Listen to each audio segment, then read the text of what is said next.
other breaking news coming in as Twitter stands to lose its legal protection for not complying with the new IT guidelines. IT Minister calls the social media giant's defiance a deliberate move. Now, a strongly worded statement coming from the IT Minister where he calls out Twitter for not complying with the new IT guidelines deliberately, and also drawing a comparison of how when Indian companies do business abroad, they voluntarily follow the rules. Contrary to that, Twitter, when it's operating in India, has not only decided not to follow the rules, but has also not met the deadline. Despite a warning being given to comply with the latest IT rules, the company failed to appoint a statutory officer. IT Minister slams Twitter for non-compliance and also calls the defiance deliberate.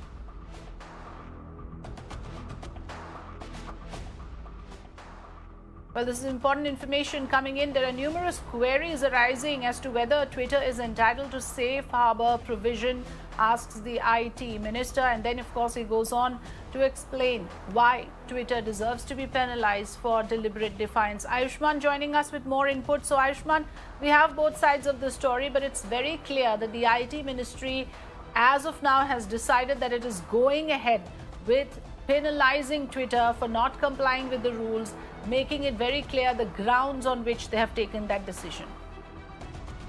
Yes, in fact, the IT Minister has maintained out there that there was numerous chances that were given to Twitter for clarifying the position, and that didn't happen. And because of that, the intermediary guideline, which were released, and the IT Act suggested that one needs to appoint officers. Time and again, Twitter was given the reminder, and that was not done.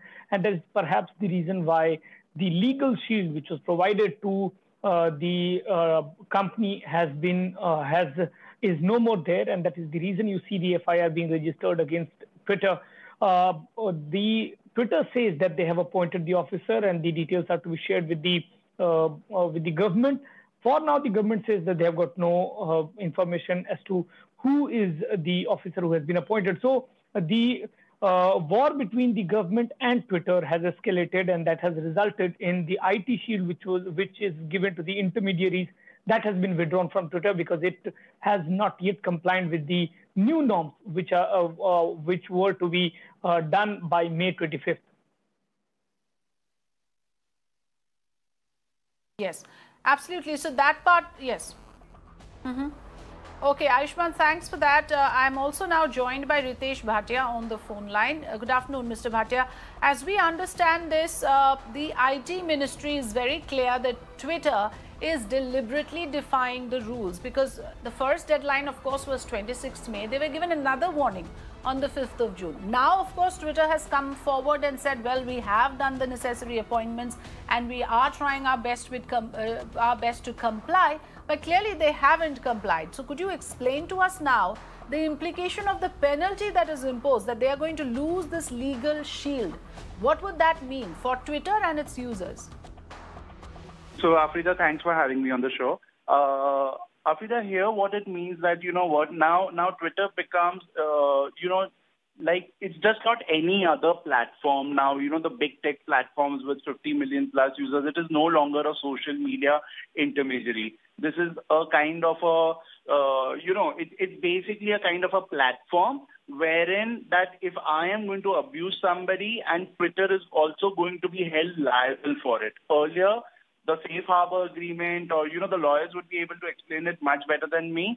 The provisions that these people had as intermediaries was that, okay, look, we are just a platform, we are just an intermediary, and, the users have the right to say whatever they want, but we are not going to be held responsible. But now what is happening, especially after the 26th May deadline, what it is happening is now you become a part of that particular thing. So if I have tweeted or retweeted or made some comments over there, you remember how it used to be with the WhatsApp admins earlier? A particular court had passed a judgment that if anybody does like that, the admin will also be held accountable. So this is the same thing that is going to be over here. So if I have to do something, if I have to post something, if I have to tweet something, and which actually is could be fake news, or it could be something that can create more issues, then even Twitter is going to be held responsible. And this is exactly what has happened with them, like last night, where an FIR has been filed against Twitter. I'm not sure, like, if they were, like, firstly given a chance, to explain as to, if Twitter was given a chance to explain or not. Because let's not forget that even if they have lost the intermediary status, they're still not aware, like, 24 hours about what's happening as such. So somewhere I think this is more about some vendetta politics that is also happening. Although I'm pretty happy, yes, that, the government has said that, look, we gave you enough opportunities and now you no longer enjoy this social media intermediary status, Afrida.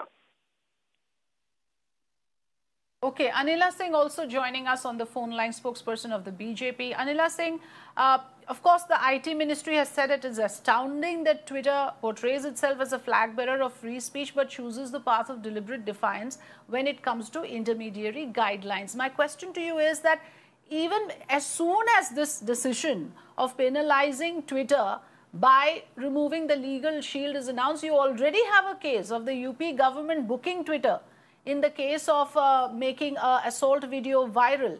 I mean, isn't that a little too soon? I mean, Mr. Bhatia, I was talking to earlier, an IT expert questions whether there can be an element of vendetta politics in it as well. Vendetta politics? Absolutely not. I think Twitter has got some sort of overconfidence in it. That is why they are not recognizing and constantly ignoring what Indian government. And they are saying, no, we are going ahead and we have appointed this person, this officer, this, that. I mean, that is not going to work in India. It is not going to work with Indian government. And if you talk about this particular case, there is absolutely no doubts about it. It was a morphed, manipulated video which was uploaded, and Twitter is so biased, so prejudiced. They didn't say it. It is manipulated. They tag when one of our leaders, when he posts something regarding or something connected to toolkit, Twitter says it is manipulated. And when we know everything that this particular case, the video has been morphed and it has been managed, then you do not take any action. So the government is going to take action now. The case has been filed, FIR is lodged, and now the Twitter has to answer. But Twitter in its statement has also said that we have appointed an interim chief compliance officer for India. We are keeping the Métis informed about every step. We are keen on following the guidelines. I mean, where is the deliberate defiance that Mr. Ravi Shankar Prasad is alleging? Could you explain to us? Where is the defiance?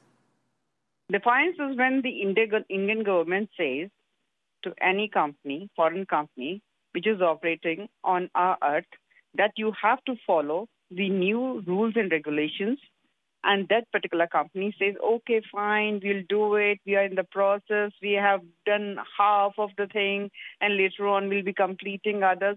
What is this? We are giving them huge business.